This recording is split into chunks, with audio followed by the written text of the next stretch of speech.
Yeah, do you get any cases regarding the abuse of marijuana now that it's approved by the state, I guess? You know, when that came through, I put a press release out after the referendum went through and voters in Lincoln County unanimously supported it. And not unanimously, I'm sorry. Overwhelmingly was what the word was used to me. I didn't vote for it because I don't think you can regulate it now. But I did look in my office and try to figure out, okay, this is passed. What kind of resources have we been committing to it, and what kind of resources have we will now be freed up so that we can do other, prosecute other crimes.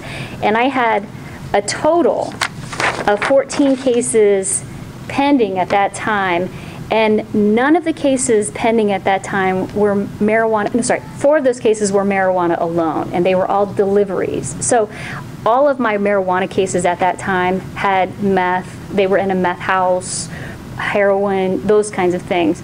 I say it's not enforceable the way it is now because there's really no parameters for law enforcement. We can't say, yeah, it's tough. Rob Bavette is actually working on this, and he's trying to cinch it up to be a little closer to an alcohol regulation situation where obviously if you give alcohol to a minor, that's a crime. If you give marijuana to a minor, that's a crime. But if someone's just got marijuana in their car, just like a 6-pack of beer, it's going to be really impossible to say you're not entitled to have that. If you maybe share it with someone or sell it to someone now, we've got a lot of proof issues, and because it is, I mean, for lack of a better term, deregulated, we're not going to have a lot of success prosecuting it. And like I said, a lot of people in Lincoln County really support the legalization. My concern with legalizing it at this point, not only access to kids, because they're not fully developed when they're actually going to be able to have access to it. And the second is DUIs. We don't have a test where we can show someone is impaired by marijuana.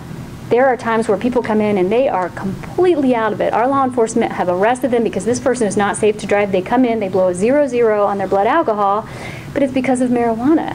And you can have marijuana in your system for up to 30 days. And so you can't say at the time of driving, the marijuana in their system affected their ability to perceive this threat. So I don't know if I really answered your question. It's something I struggle with. It's not something that I think I have a lot of clear direction to go. If I have a marijuana trafficker in Lincoln County, I will prosecute them and have done that. We've had cases specifically here in Lincoln City. It's up on appeal now. They were growing it here, mailing it to New Mexico. The group was going down to New Mexico and driving back with the money. And we actually intercepted, I think, $81,000 last year. Being mailed back to themselves, and it was a marijuana trafficking situation. So if that comes in, I'm prosecuting that any day. Delivery to minors, I'll prosecute that any day, but other than that, I don't have a lot of vehicle to be able to do that. Does abuse of marijuana affect the person just like alcohol does? Yes. Cognitively, they are not safe to drive. When they are smoking and under the effects of marijuana, they are not safe to drive. Beyond that, we cannot claim that it has any long-term effect or damage, and that's not illegal. You can do whatever you want to your own body, but as long as it affects other people by way of driving or delivering to a minor, then we can have a say in it. Yeah.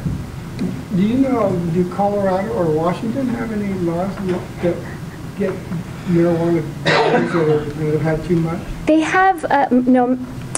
Colorado does not have a per se law, meaning a certain amount in your blood means that you're automatically under the influence, just like we have a 0.08 alcohol. And so Washington State does, and they have a percentage of nanograms in their bloodstream that if they have this amount, no matter what, you're under the influence, you can't be driving.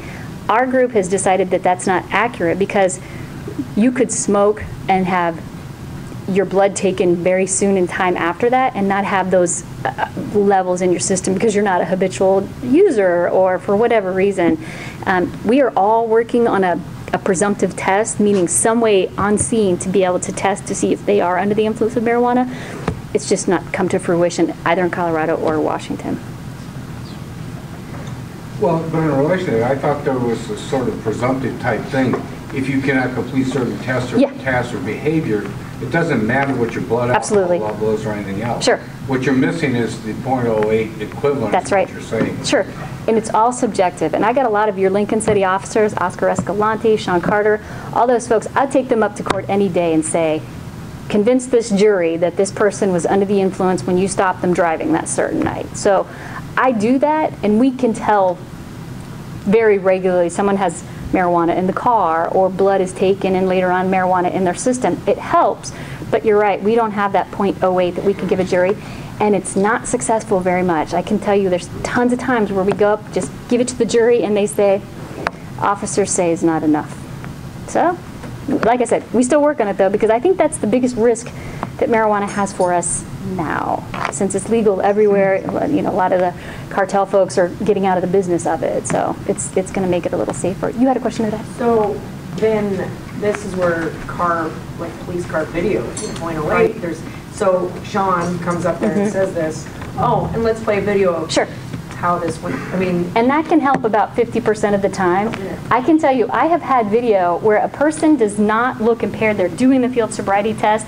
They do one little kind of jostle, and Sean is explaining, you know, that's not all I saw. I saw him getting out of the car, and you know, you've got the dash cam or whatever, and it is such a limited view. It almost looks like the officers are embellishing, which drives me crazy, because everyone who's seen a video can tell that is one vantage point. There are 30 other vantage points. So that does help. It does. In the back.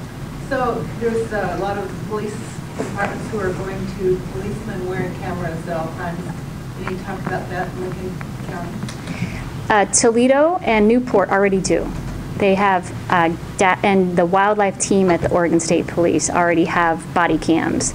And so that's happening. I don't know what Chief Killian's plans are. Is that new, or has that been in place for a while, and how do you think it's working? Toledo has had them for more than 2 years, and Newport went live in March of this year. And the state police back in the winter time. I don't quote me on this, but I'm January, February. And how does it cut? I have a lot of respect for law enforcement in Lincoln County. A lot of times, those are really useful in jurisdictions where you have abusive officers or you have just bad treatment of citizens. We haven't had that here. I've had dash cam video for a really long time, and your officers up here in Lincoln City, there isn't a video that I've seen where a person, even if they're completely drunk and wasted or being belligerent and spitting on a cop, I have not seen video where they have been inappropriate or even rude in any way. So those situations in the bigger cities, I think they're very helpful.